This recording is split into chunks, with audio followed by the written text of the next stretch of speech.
I need daily maintenance in myself. મારી અંદર રોજ કશુંક ને કશુંક બગડી જાય છે. જેમ ઘરમાં કંઈક કશુંક ને કશુંક ખૂટતું હોય, તૂટતું હોય, ફૂટતું હોય, વાહનોમાં તૂટતું હોય, ફૂટતું હોય, અને નહીં એમાં સમારકામ કરાવવું પડે. આજે બ્રેક વાયર નખાવો, ક્લચ નખાવો, બસ એ કરાવ્યા કરો તો વાહન સરસ ચાલે, એવી રીતે ઘર સરસ ચાલે. બસ આ જિંદગીમાં એવું જ છે. મારી જિંદગીમાં રોજ કશુંક ખોટવાયા જ કરે છે. એટલા બધા સડેલા, નકામા, બિનજરૂરી, બિન ઉપયોગી, અણગમતા, ના ગમતા પાસા છે ને આ શરીરમાં. મને ખબર છે મારા છે. કિચુડ થવા માંડે, મને તરત ખબર પડી જાય. ક્યારેક એને ખબર ના પડે.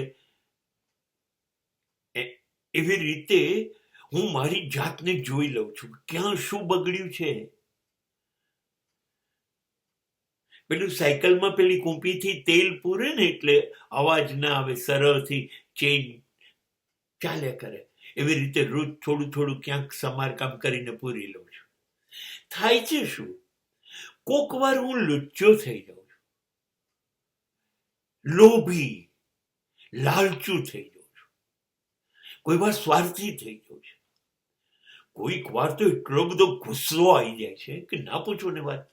અમુક માણસો કોણ જાણે, હું લાખ કોશિશ કરું પણ મને ગમતા જ નથી. એની પર નફરત થઈ જાય છે, એની જોડે વાત કરવાનું નથી ગમતું. કેટલીક સ્થિતિ મને નથી ગમતી.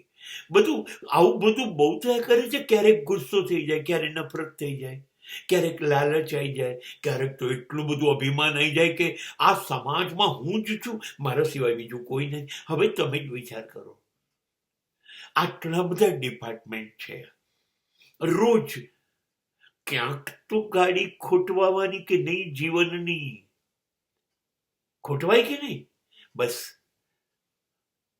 જો હું ધ્યાન નહીં રાખું મારા ગુસ્સાનું, મારા અભિમાનનું, મારી લોભ લાલચનું, આ બધાનું ધ્યાન નહીં રાખું, તો એક દિવસે જીવન સાવ ઉકરડા જેવું થઈ જશે.